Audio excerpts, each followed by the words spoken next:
All right, ladies and gentlemen, boys and girls, children of all ages, it is Charlie Fighting Shotgun Charlie and Matt from Meet the Pressers. We are here at the SHOT Show 2025 live from Las Vegas. Vegas, Nevada. Vegas, baby. Vegas, baby, Vegas. Right. So we're doing some live shows here today. We hope you guys are all tuned in. We have with us John Petrolino, the Penn Patriot. This guy's resume, let me tell you what this guy's resume. He writes for Bearing Arms. He writes for Ammo Land. He writes for The Truth About Guns. He writes for Shooting Weekly, Shooting News Weekly. He's got his own blog. It's called The Square Reviews. Brutally honest reviews of products. And you're everywhere. We can't. I'm telling you, so we can't go one place without being like, "Oh, John Petrolino, I've read your stuff." The interviews that we did with other people earlier, John. It's awesome. I do overlap it. So let's be fair. Thank you so much, guys, for having me. And I love all the places that people get. I put most of my stuff out in Bearing Arms, and then when I can, I do as much like the other days. It's such a pleasure, and I get it. Content creators, instructors, the industry's wonderful. So it's just difficult to walk around and not find something, right? So that's the way I see it. So. Yeah. Agreed.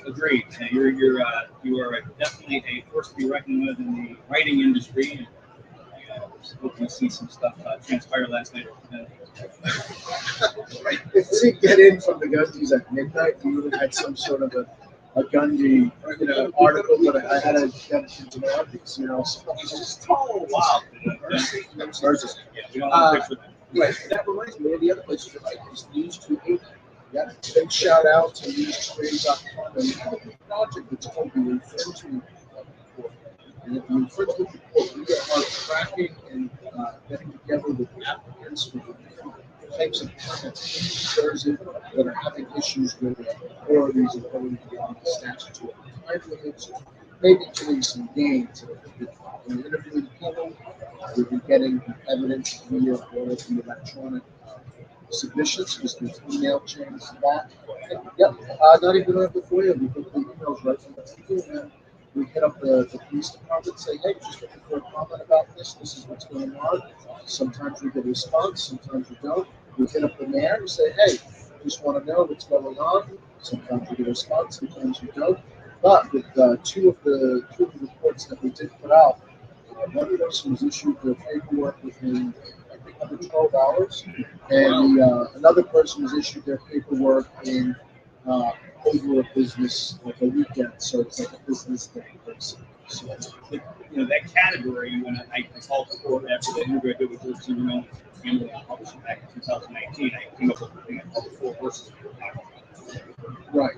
But that fourth one is that jury of public opinion, and that's what it is. You guys are going out there, stirring up business, the business has to go back and saying, listen, get this stuff right, you're doing it wrong, stop messing with people's rights, and make it turn it around quick, because they don't want to listen to that. Exactly, and then, this is part of the project is we're asking the questions. It's just the facts. It's all the facts, and the facts are on our side.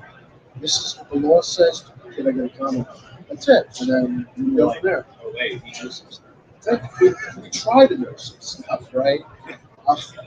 So that's one of the big projects at news2a.com. So I want everybody to get out there, subscribe to news2a.com. We've got some fantastic work.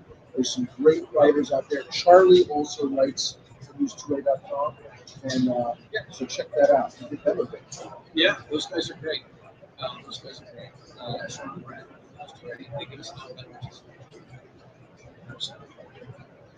So speaking of things that you've been talking about that are going on in the state of New Jersey. Yeah, it's the New Jersey, not the New Jersey. One of the things that you've been hammering home is some. I mean, I don't want to sit here and say racism, but what we discovered is that there's a pattern that does not report issue. So get everybody up to speed. New Jersey was one of Bruin responses. So this was one of the states that had to respond to Bruin. So the day after Bruin's they removed our justified plea, which is akin to New York's proper consent. So all of a sudden, now the Supreme Court said the peasants shall have their pitchforks, and I love that. Yep, the peasants shall have their pitchforks, whether or not they like it, whether or not they agree. So they started issuing out permits. There was a Bruin response legislation. Of course, we're challenging that. But during all this was a good thing. So how does it get 200,000 carriers? They're releasing a dashboard, and the Attorney General is telling the issuing authorities that they need to collect this data and send it to the AG for them to aggregate. And so everybody knows the issuing authority in the state of New Jersey is going to be the local police chief, or it's going to be essentially a state police barracks, and by extension, it's the colonel of state police himself that's issuing that permit. So the colonel, hey, it's just it's got 11 spokes and somebody says, so once these you apply for your permit to carry, it's all electronic. Like now it is 100%. So they collect this data, and then they released this data last year around March of April. I'm looking at the information that they had, and what was missing was information on race. So I opened the Open Public Records Act, which is in New Jersey, and I said, hey, looking for this data on race, because it seems to be included in the dashboard. So they returned to me instructions on how to access it. I'm not going to sit here and tell you that the data is not there, but I will say myself and other people that are race farming did not frankly race, but armed with the knowledge that the Attorney General's office gave me, I was able to access the race data. So right off the bat, you're going to be finding that more than double the applicants who applied and denied. So 2 times more. And one of the conversations that you want to have, if you can have, and I think it's an important conversation as well, you have a higher level of incarceration of the black community, therefore you're going to have a higher level of disqualified persons in the black community. There's a couple of things we need to get out of the way first. Number one, so you should already have your firearms ID card, then you apply for your permit to carry. So if you, so you already have that, so you should already have a complete background. Second to that, okay, that's an important conversation that we can have about the issues in our criminal justice system. But we drill down further. There's a law, it's a statute, and it says that people may not get their permits issued. They're issuing authority and say, no, you don't get a permit if they believe it's not, quote unquote, within the interest of public health, safety, and welfare of the population, and the applicant doesn't have the proper temperament to own or carry a firearm. And this is what kind of statement is this? Shaking your head. Crappy standard. It's the same standard as going to work. Remove from proper cause, with moral character. Right. So what's good moral character? Subjective to the person in the eyes of the beholder. That's right. It's a subjective standard. So they're still using subjective standards in New Jersey. And what did Bruin teach us? Footnote number 9 says that standards need to be objective standards. Narrow, definite, objective standards that are definable. So we look at that standard. So now, of the permit to carry denials in the state across the board, more than double of them are actually a subjective standard. I don't like that, so I'm going to deny it. Looking at the black denial with the subjective standard, it's like 2.5 times more. And that data in, I'm going to say, September, last time I looked at it, it was actually like 2.6 times more blacks denied over whites. And I talked to some other people, some statisticians, and got some of their opinions and some other people behind the scenes. And they're finding that that rate is 4 times that of whites, and in certain counties, it's up to 30 times more. And they've already gone through backwards. They're going to flip, right? Yeah, firearm owners. FOID card, it's a background check. It's kind of like in New York where you go and get your pistol license, and then you have to go and you get a background check for that. Then you have to go and get a background check for that again. Yeah, like it's the firearms ID card, and then it's like, and that's for long guns. So it's funny that they make you get that to get your permit to carry, but I think they do it in stages so that you have your SBI number. That's a state bureau of identification number. So with that SBI number, then you just plug that in and get your permit to carry. It actually cuts out some of the red tape. I'm for that, but these are people that are already being said that they're a fit element of society. Right? There are some states where if you have a carry permit, they skip the background check and still do the full 473. Occupied territory where I live, you have 2 background checks to get a license, and then you have to go through a background check every time. How many background checks does somebody have to go through to prove So that's some of the data that we found there. And what did I do? I approached the Attorney General's office with this information because I found it. Can I get a comment from you on this? What I'm going to call racial disparity in the criminal system. And of course, they wrote me back and they said, so we set the clock, right? So the Attorney General's been notified. I reached out to his press office, and since I do open public records act requests and things like that, I sent out that email also to the Attorney General's account himself, right? So it goes directly to him and to his press office. So after that happened, set the clock. About a month later, I launched another open public records act request. And that records act request there was 2 of them. There was one asking about excessive delays. Why are we going past the X amount of time that they have to issue these permits? And the other one was if there was any guidance sent out to the issuing authorities in dealing with raising subjective standard, because subjective standard is illegal. So after I sent that out, the Attorney General said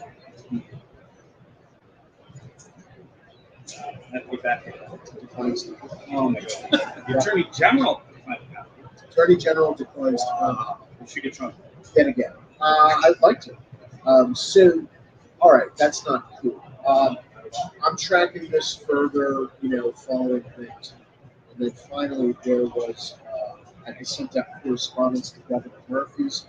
3 of his press contacts 3 times via email looking for comment on this. No reply whatsoever. Sent a snail mail letter that was stuffed with the correspondence. Mailed it to Trenton to the Attorney General, to the Governor Phil Murphy, and I got no reply. So they're ignoring everything. I mean, they did it because when I wrote in. So there was a press release that came out. It's funny because this press release came out from the Attorney General with talking about looking into instances of racial bias in the medical field in New Jersey, and they go on the record saying there is racial bias, systemic racism, all this stuff. Like, cool, I'm going to play by your rules, and I'm going to ask you. And reached out to the Attorney General and get it, and I said, hey, I see that you're concerned about racial bias in the medical field. How come you're ignoring what looks like implicit racial bias concerning these firearm documents? And what do you think he said? Well, first, this is the first time they called me by name. They said, John, when you write the attorneys, only say us. Customers Hold on a second. We have other people. Hey, fellas, how you doing? Hey. Oh, look at that. I don't know this. Macro. Nice to meet you. Hey.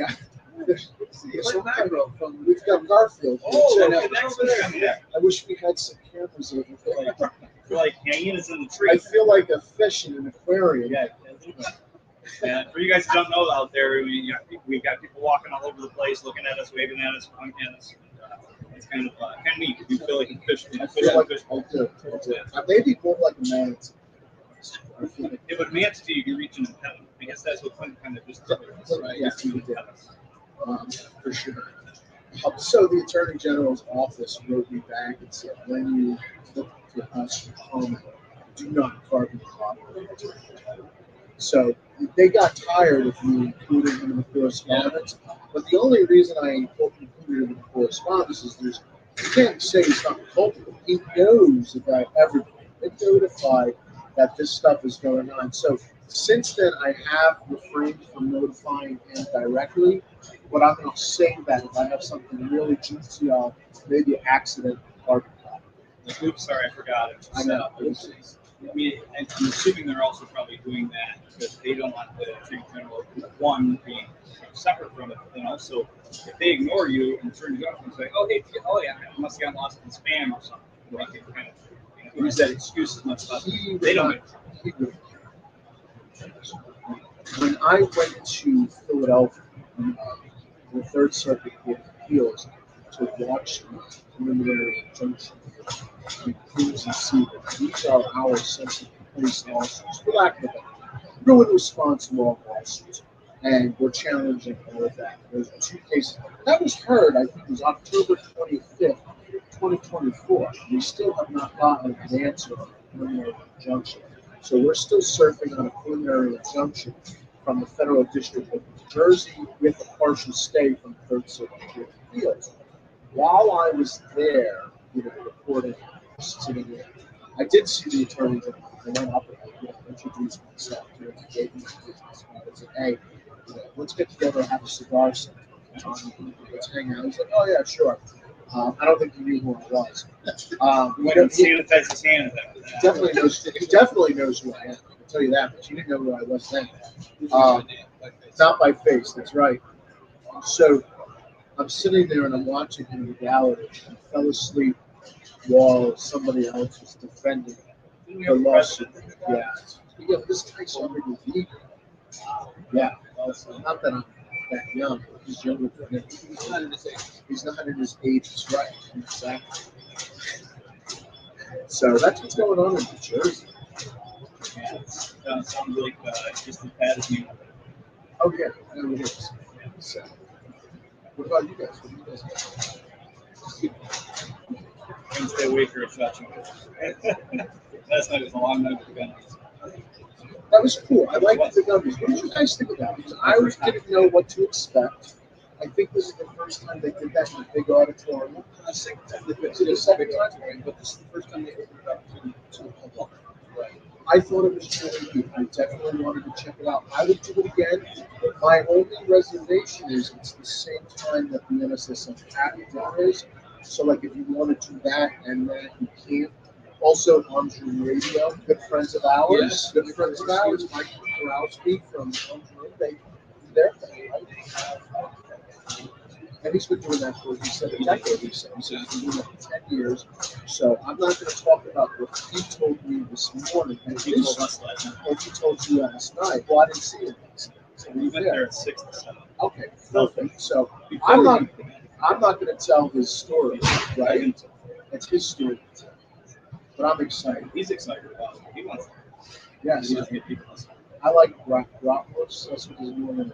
That's bratwurst. Yeah, Some schnitzel and some brats. I like that. Schnitzel and brats.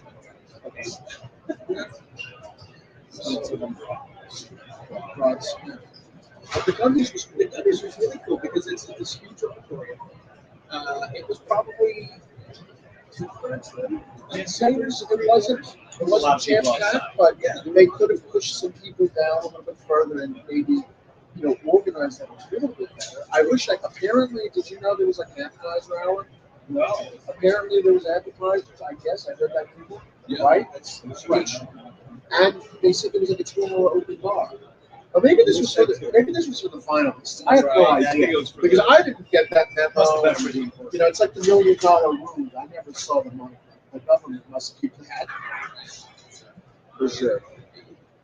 We have some comments. You reading the comment? Let's Right. jump in there. Good afternoon. Thanks, still rough. them up that means that we're rough or he's had a rough night. I'll deal with that. Thanks, Brian, for making our day beautiful. Well, the good news is, what are we doing? We're filming this and recording, right? So we have, for those of you, if you can't hear me, right? There'll be a crisp film and a crisp audio of this later in the presentation. Thank you, John, for allowing us on your show. We will be back. Yeah, next time. So I think we do have 3 guests coming. How are we fixed with that? We still have one. Yeah, 7 minutes. So I want you to talk about this. There was another story we had about a gentleman who was denied his Jersey permit because he was driving. Yeah, so nonsense. So there was a guy, Latin guy, doesn't speak very good English. I'm not sure if it has anything to do with the story, but what it does have to do with in the story is reading his communications with the issuing court. I was getting frustrated for the situation because he's trying to communicate with them, and also I think that the officer, that's the permitting officer, wasn't necessarily consistent. So he's applying for his permit to carry, and he's already got his firearms ID card, so he's good through all of that. He's passed the background check, bought guns, passed the background check. Got pistol purchaser permits, multiple ones. You need a permit for everything that you buy. Background check before you get the permit. Background check when you buy the firearm. Each with time and money. Each with time and money. Because New Jersey's a clean contact state. So we have our own special mix system that costs money. Somehow everybody else can get their stuff done for free, but not in New Jersey. So you get whacked with fees left and right. So Leonard goes to apply for a permit to carry. They end up denying him for interest in public health, safety, and welfare. And the actual denial email, the very first one that he got, because I read it, it said because he was driving them, and he had some non-criminal issues while he was driving, and he was a CDL holder. I think he did end up losing his commercial driver's license, but we're not talking about a criminal matter. What we're talking about is something that has nothing to do with this car tires to carry. Even if it was 19 feet of federal laws. So that email actually said he applies again, he gets denied again. This time it only said interest in public health, safety, welfare. It doesn't say anything about his driving record. But the permitting officer's asking him, did you get your driving record expunged? Wait a minute, how do you get your driving license? It's not a criminal matter, there's nothing to expunge. So, because he was applying to be an armored car driver, it was very specific thing in New Jersey law. You can apply to a state police barracks. So he applies to the state police barracks specifically for a work-only armored car driver permit to carry. If he gets that thing issued, I want to say under a month. And it's signed by the colonel of state police. His little digital signature, but it's his stamp on it, right? So he then goes and he's talking to them about his issues. Because now he can't carry as a civilian. And they said, well, since we issued you your permit to carry as an armored car driver, we can also issue your permit to carry as a civilian. So submit again. Submits again. I think a couple of weeks later, he's paying his email. He's got his permit to carry, issued by the colonel of state police. Subsequent to this, and you know this portion of the story, I haven't included that. He applied for additional permits for purchase in his town. Now the issuing officer there is asking him questions. Well, I see that your driving record somehow it did actually disappear, which is awesome because I'm all for that. He's like, did you get an expunged this, that? Who did you talk to at the state? How did you get your permit to carry? Questions like that. I want to talk to whoever's at the state police barracks that issued you your permit. This guy's trying to scuttle this dude's existing permit or whatever he's trying to do. So I'm actually going to be continuing to follow up with this. And Officer Wong from the Homestead Police Department I'm going to be talking to you, or I'm going to be talking to your boss. So, absolutely. This is going to be something that I'm going to cover in the infringement report because I've already started a draft article on Leonard and his story, his beginning of the story over there. And I covered this at Bearing War. Now I'm going to cover a small, condensed, shorter version. But wait, there's more, right? So we have this extra information. And this is all over interest of public health, safety, and welfare. I'm not going to say it's a race-based thing, but maybe it is. I don't know. Subjectively, not differently doing like drivers. Somebody goes getting a driver's license and has to have a right? I mean, it should be. And if you have a driver's license, I mean, one's a privilege, one's a right. Right? You should be able to have the right to defend yourself. I think that's a good. Let me just One more. you can find me at thepenpatriot.com. If you have news tips for me, I want to hear from you. John at thepenpatriot.com. And if you need any other information from me, you get news tips, whatever you want, just email me, thepenpatriot.com. I think that's the best way to do it. Awesome. Like, subscribe, and tag. Click that little bell. Hit the notification bell. All right, we are going to be back in Uno Momento with Amanda Suffecool, who's an NRA Board of Directors member, and her brother Rob Campbell. They are from High on the Target Radio. We will be right back with them.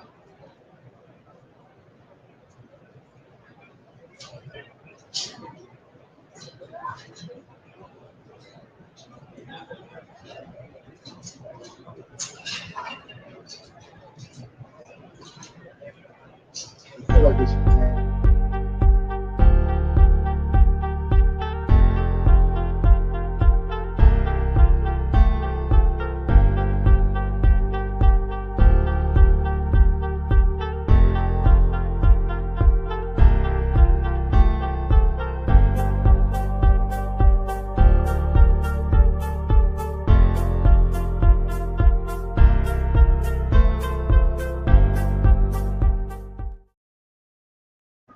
Yep, not one more. Yep. All right. Oh my goodness. Thank you guys. Later. Thanks, John. Good luck, man. Oh, look, we're back. Oh. Hey now. That audio was not good. You guys be doing a live? Yes.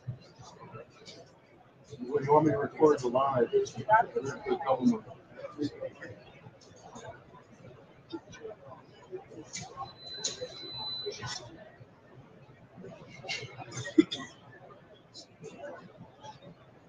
All right. We're good. We're back. Hi. We're back, ladies and gentlemen, boys and girls, children of all ages. Welcome back. Running second and Charlie Meet the Pressure. We have Amanda Suffecool, who is a NRA Board of Directors member. And let's see. I don't know if you have enough time to go through the list, just like with Petrolino.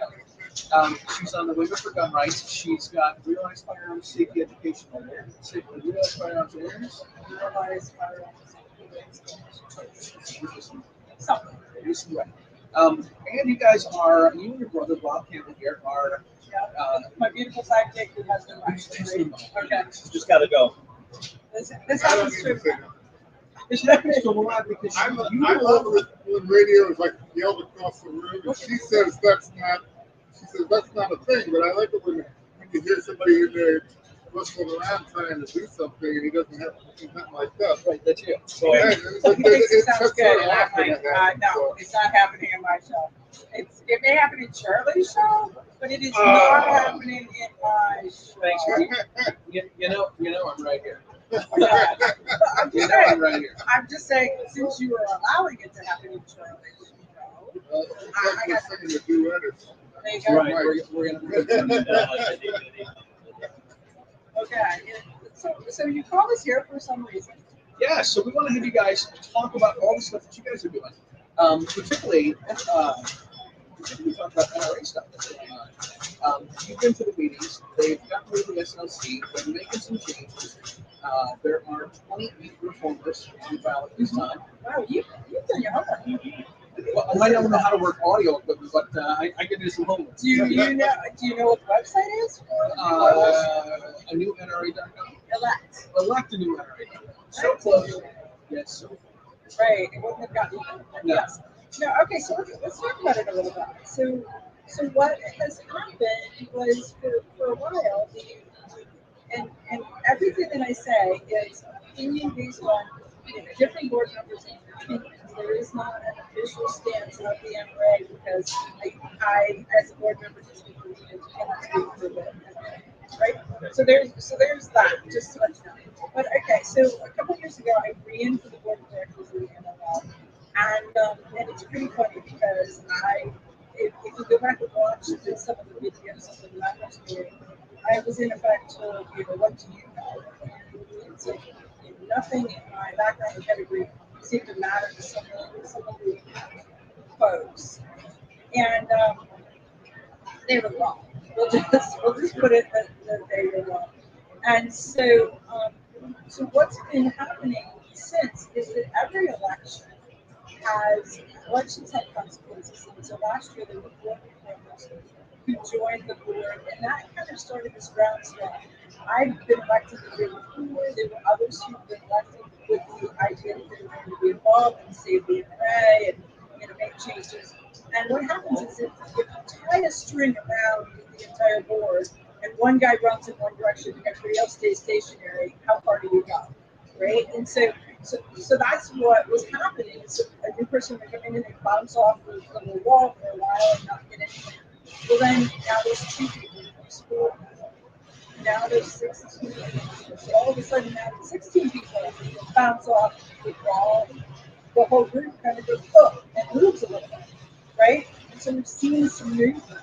So it's now at a spot where this next election is either going to give them the opportunity to kind of dig into the heels, or it is going to elect change agents to where then there's the majority of things and moves a lot. And that's a very good point. And that is what is it.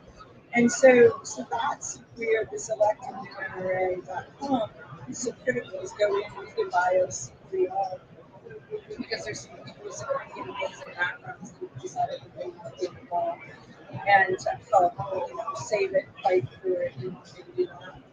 And but even now, reformers will change. I like change agents better, right? That group has been not allowing the board meetings to be like check, see ya, we're going to meet you tomorrow, we're done.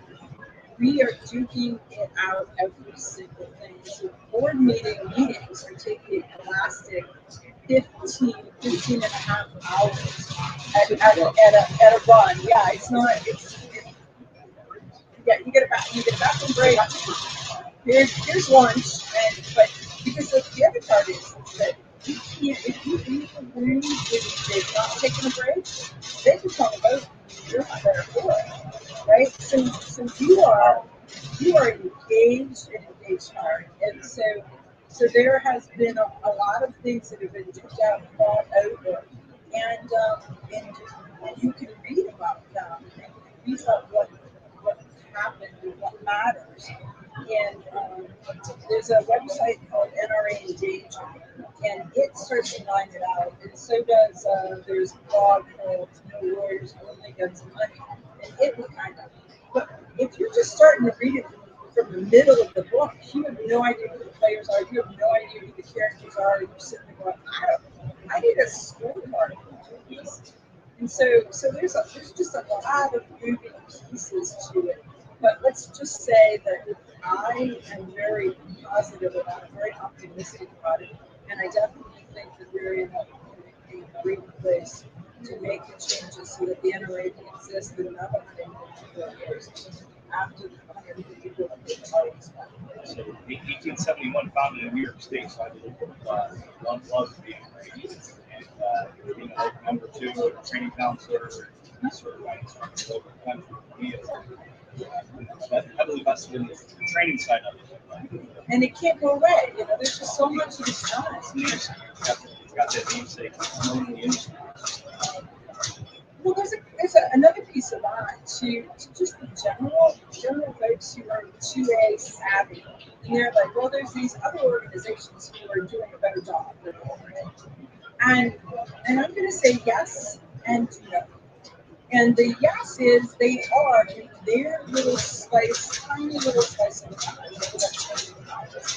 And so the NRA's budget runs between $200 and $300 million.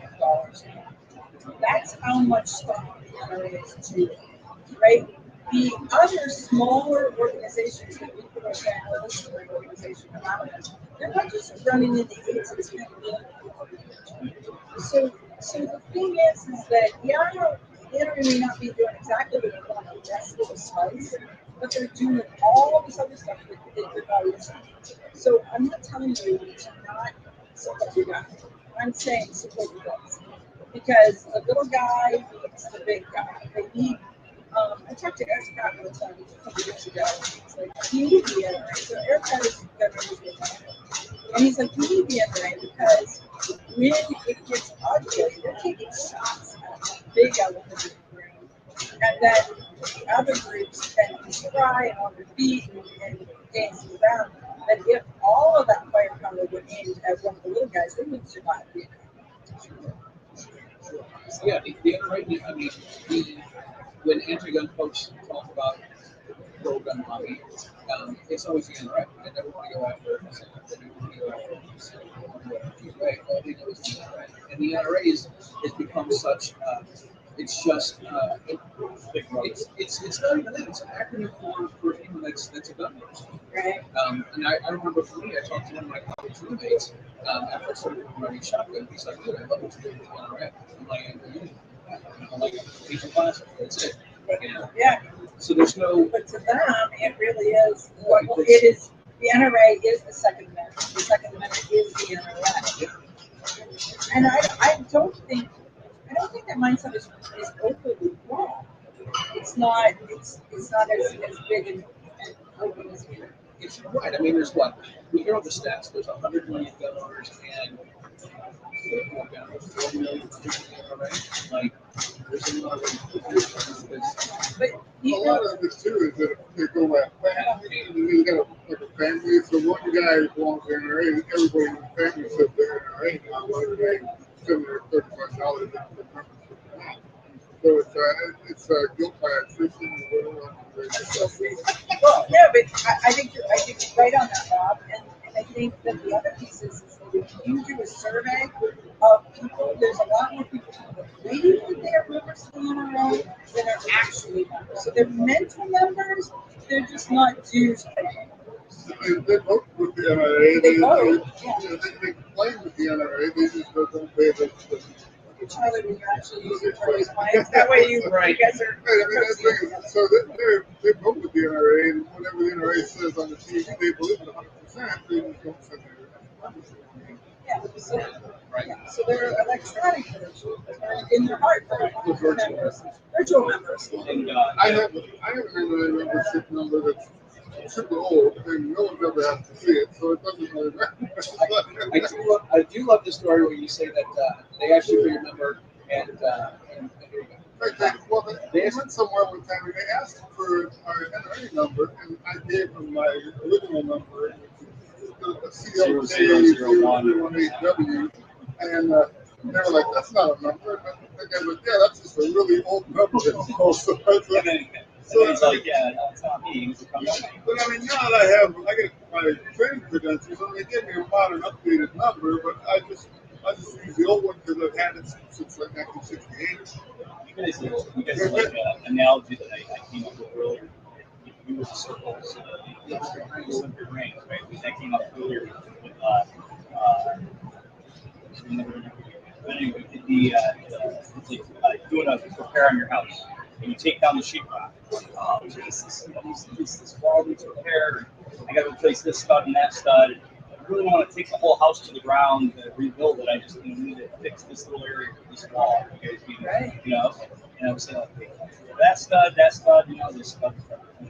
Some people in the NRA, instead of getting the whole NRA. You can't throw the baby out with the bathwater. And frankly, if you look at what's happening in the NRA, there's there's a couple things. And one of them is that when New York started to sue the NRA canceled their relationship with Weidner. And so the NRA then officially stopped marketing the NRA in 2018. And so there was no overarching NRA marketing for the membership, for the membership agreement and all that. It just didn't happen. The momentum kind of stopped. So tell me the last time you thought about Paris Hilton. I don't know. Okay. Another thing about the NRA is for centuries now we've been compromised. I mean, it's always like we know something's coming. We'll take the least brutal of the beating from it, and so we really didn't get any ground until the '94 crack bill went away, and it's new to us that we're winning actually. And so we were so used to taking that beating that the NRA thinks differently than other. They watch like Pratt and these guys they're constantly forward, they're fighting, they're winning, and they're making good headway. The NRA, they too are backing a lot of bills, and I mean, they backed Bullen with almost 100%. 100%. So there's a lot of stuff that they're doing. It's just we're so used to giving something and we take something, and I think that mindset is changing now slowly, but it's surely. And I think that the piece about it changing and how it's changing is that the GDP of the NRA is a Marine. So he's not a lawyer. And so he's working off of is are we looking? Okay, so he's a Marine, you know, and Wayne wasn't a Marine. So there's a whole difference there that is gonna reflect hard with the NRA. But back to my Paris Hilton analogy, if you look at it, 5 years ago, Paris Hilton was on every radio show. She was on every TV. She was on the news. She was on everywhere. She was on The View. She was everywhere, right? Yep. And then she fell in love, got married. I don't know what she did, but she did something, and she stopped marketing herself. Right. And she disappeared. And so when she disappeared, we didn't not know that she exists. We just didn't think about her. And we haven't thought about her in years. And just recently something new came out, and she came up, and all of a sudden, all of the marketing that they'd done in the past still is in your head. Yeah. And as soon as you hear her name, you're like, oh, well, remember this show and remember that and remember this. So the NRA is kind of in that same boat. Right now they're starting to pick up the marketing again to change that. But the court case for New York is over. Mm-hmm. So Letitia James did not get what she wanted. And what she wanted was to defund the NRA, to tear it apart, and to take all of the money that the NRA had that they were fighting for gun rights and to give it to other gun safety organizations. And those gun safety organizations would have been Bloomberg. They would have been demanding mommies. Yeah, they would have been safety organizations. air quotes, gun safety organizations. And so that piece is not happening now. Good. So the NRA is now ready to, you know, everything's all ready to go. And so people are starting to pick up the pieces again where they couldn't before because their job before was to be a shield and to stop incoming fire. And now all of a sudden they can put their shields down and actually start running in the directions that they need to run. Do you think with Trump being in office, it's going to be more proactive? Like, because this is one of the things, the pro-gun folks have always been on the defense about things. Is there a possibility that we're going to be now a little more proactive in getting things done? Well, I think that there's a lot of people who are going to push for national reciprocity. Mm-hmm. So they're either in its entirety, so there's just a singular, okay, everybody can do it, or some kind of reciprocity from state to state that your permit works like your driver's license. So I think that there's going to be that. I have to say, though, for gun owners, there's a lot. There's those of us who are just solid, you know, we're going to fight, we're going to stand, we're going to pay our dues, we're going to train people, we're going to be involved. Mm-hmm. And then there's people who are like, I'm not scared, so we're all good. And as soon as I get scared, then I'll give them money and I'll join the club and I'll do things.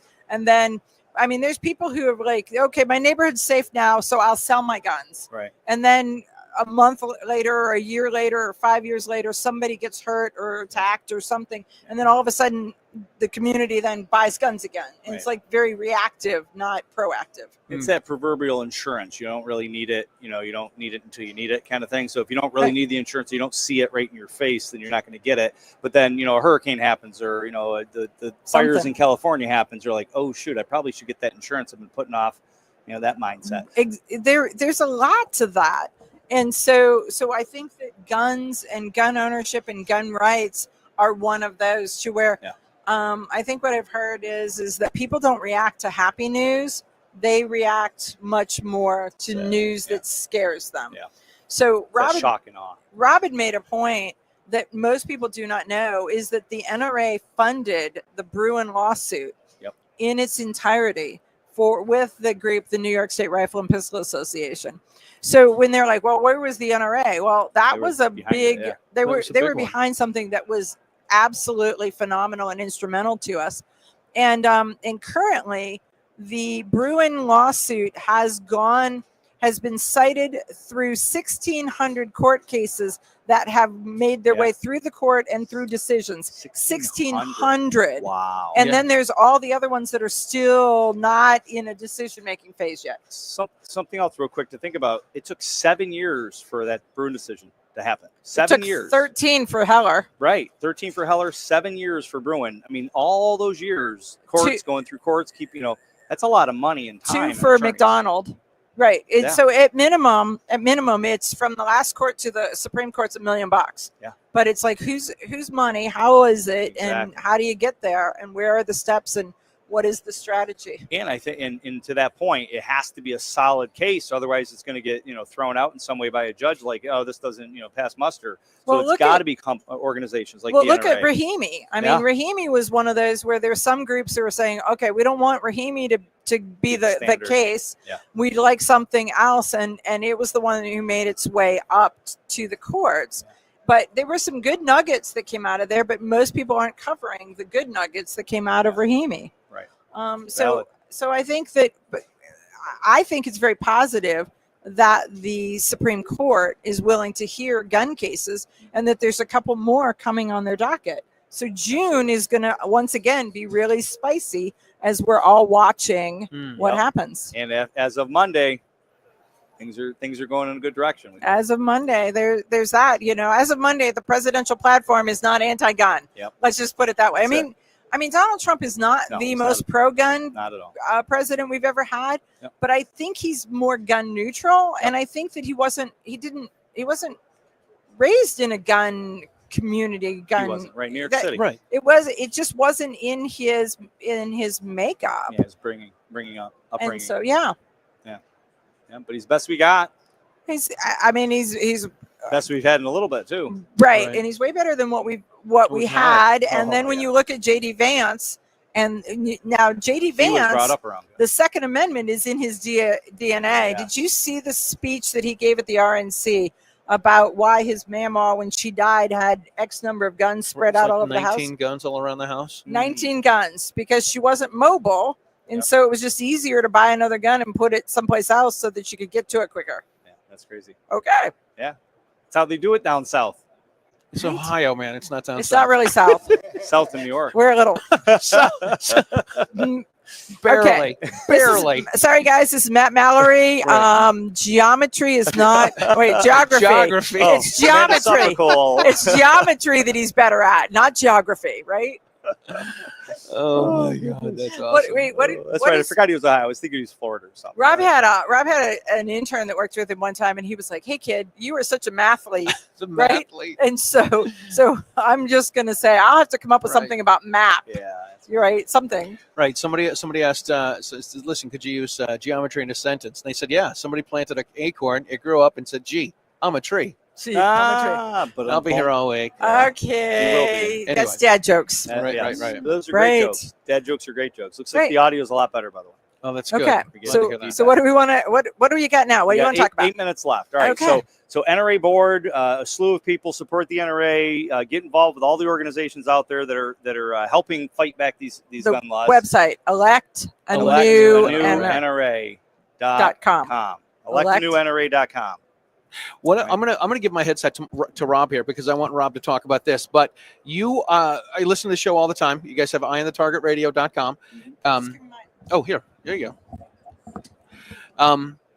One of the things you like to talk about, Rob, is how you think the NFA is going to be stripped. Like they're not going to get rid of it. They're just going to get rid of everything in it, and there's going to be nothing. If they try to get rid of it, the media will fire up and they'll go crazy over that. But they could take all of the penalties out of it. It'll still be there as an empty box, and nothing will be there. But the NFA will still stand. It's just there's nothing left to pester anybody. But there's a couple of different groups that you got to look at in this. I mean, the guys who buy collectible machine guns, they don't want to see the NFA go away because that'll cut into the price of their investments. The blue city managers, they don't want to see the NFA go away because they don't want these Glock switches and that to be legal in their communities. And so there's still a fight in our hands, but I think it is something that is going away. I think Bruin's going to take that from us. Yeah, I'm being current law enforcement and doing road patrol. It's always a concern. The two most dangerous things we do is walking up to a car in a traffic stop and going to a domestic violence call. So that is a concern, but then at some point we can't just put all this government in place saying, the government's can protect you, because we all know that government, it doesn't protect you. And even law enforcement, we're the cleanup crew. We come in after everything happens. So right. it's a cart before the horse. And it's the machine gun, if you've ever been with one, it's not as dangerous as you would expect. I mean, watch some of these 10-year-olds at the 3-gun matches with their Benelli. Mm-hmm. They got a way better handle on it than the average person with an MP5. Right. Yeah. But go ahead, Charlie. No, for sure. I mean, you can teach young people how to shoot, and machine guns is just something else, and they're fun to shoot. Expensive, but fun to shoot. Not very accurate, so it's not like something somebody's usually going to use for. Right, you're not doing any bullseye. Right. But there we go. Bullseye machine gun. Machine gun. Some of what works for the military with the machine gun is that everybody has one. So now you have this field of bullets that are flying around everywhere. Suppressive fire. Right. So it isn't necessarily one accurate guy. It's just a massive wall of lead that's flying around, and you don't want to be out there for sure. And as a civilian thing, you never want that for safety wise. You want to hit what you're aiming at. So, right. Of course. But like I say, the shotgun is a king. Even if you can't buy a machine gun, shotgun's still the winner. Nice little pellets. Nine little pellets flying in your direction. Nice. All right, so radio show. You guys, first of all, you guys have been coming to SHOT Show since the 1900s, right? She's like, I'm out of here. I'm not. We're not talking about anyone's age. I'm saying you guys have been coming here since you were 7, right? We've been coming since about 2004, somewhere right in there. So 20 years. 21 years. That's great. And the first couple of times we came, we stayed in some dumpster off the strip. And shady hotel. We lived out of our pocket with tuna fish and crackers, but things have gotten better for us over the years. Right. Well, now you guys have a spot on Radio Row, which is fabulous. How long have you been there? 4 years? Trying to remember. We were trying to think of that the other day, and it's got to be 4 or 5 years because I don't know. A couple of years ago, they put us on the floor here, and then they put us back out on the strip again. It was 3 years ago. Yeah, it was in 22. They right after COVID. There were a lot less people coming. Yeah, right after COVID. Right. So they had a big spot on the main floor, which I like that. That was kind of nice because everybody was looking at it. Yeah.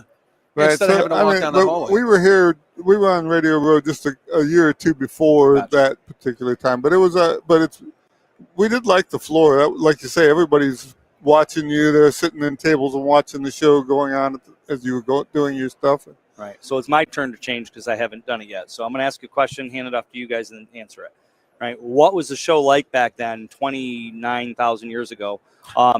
And, where was it? Because I know it wasn't always here. It's been here for the majority, but I think it was Florida, and it jumped around kind of like some other shows. So I'll let you guys answer that. We've only ever been here and Florida, so I don't know exactly when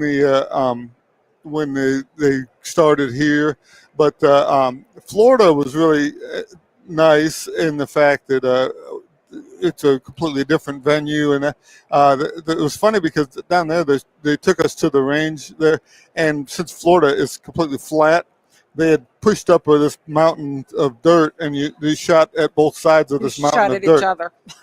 Whoa. Kind of. So it was a police range that they used, but there was this mound of dirt that was big enough that they could drive trucks on the top of it, but there was ranges on each side of it, and that's what they used as a backstop. But And I think for us, the dynamic changed when we got picked up for radio, and we started doing that in 2010, and then we got picked up national for it in 2018.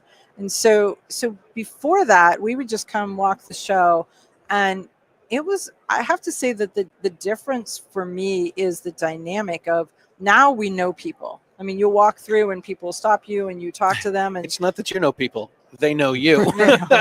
maybe it's a little bit of both, but I know people, Of course. but for years it was just we would walk through, look at product, talk to somebody, and then we were like, we've got a little gun shop in Ohio, and they're like, yeah, we hear that from everybody, right? And so it just was it was just a shift in dynamic when we started to go. I think our first couple of years here, we knew the lady that ran EMF, and we knew our sales reps from some of the shops, but that was about the extent of the people that we actually knew on the floor. Right. I mean, some of them, it's like, oh, we've seen them or we've read their stuff, but we don't know who they were or anything. Yeah, so it really has changed, and I think the thing about the show floor now is you see a lot more, and maybe I wasn't looking before, but I think the podcasters have changed the dynamic, and so you see a lot more people crossing over, talking to people. Well, also, videos, writers. women were not early on. The women were not in this as much. So you look now, and there's a huge contingent of women that are coming through, working not just the gun bunnies that are trying to sell you stuff, but they're actually they're in charge of marketing and right. stuff. And so there's a big change there, and you get to meet some of these ladies that have been. They started right out of high school at a local company or something. We were talking to one this morning. Started right out of high school. She's now she does remote work for them, but right. it was she's been 21 years or something with the same company. So it used to be that you'd walk down through, and I have to say that it's shifted a lot. But I would ask a question at one of the gun shops or one of the gun booths, and they would answer him. Right, they wouldn't come back to her. So they would turn, and I would ask the question, and then they'd look to the guy and answer the guy. That has stopped. That is absolutely the industry has woken up to the fact that women are the fastest growing demographic, and they're knowledgeable, and they treat them as such. And so it's good. And so things are looking very positive in the Second Amendment world. So it's funny you say that, and that we're sitting here in the booth of Otis, who is out of New York, upstate New York, and sponsored the show and letting us use the booth here. The founder of the company, she was like 16 when she started the company. Oh, that's right. I watched one of the videos. Yeah. Her dad, she had to have her dad do stuff because they weren't going to take her serious. Yeah, they wouldn't take her. What are you talking about, a little lady? And right. Yeah, so it was her. I think her dad had opened up the loan line of credit for her. It was pretty interesting. Wild. Yeah, pretty wild. It is super. Well, it's always awesome to have you guys. I always love hanging out with you, and Vegas. It's draining, but it's awesome. We do this for all you guys out there. So. Yeah. All right. Appreciate it. Thank you guys for being on. Everybody can find you guys at eyeonthetargetradio.com. Yep. And elect a new NRA.com. There we go. So that's where you can find. And we're encouraging people to vote for the 28 reform candidates. No bullet voting, just vote for these 28 candidates so we can get some reformers on there, make the positive changes that we need in the NRA. We are going to be doing some other shows tomorrow, Wednesday, and on Thursday. Tomorrow we have scheduled Neil Weidner and John Correia from Active Self-Protection, and we have Zeke Stout after that. On Thursday we have Ken Campbell from Gunsite, and we have John Crump scheduled as well. He's one of the media guys that's cranking out a lot of materials and doing a lot of great stories. Thank you guys for tuning in. If you haven't subscribed to Meet the Prezzers or Riding Shotgun, please make sure you do. Hit the notification bell. Thank you guys for watching. We'll see you tomorrow. Be safe.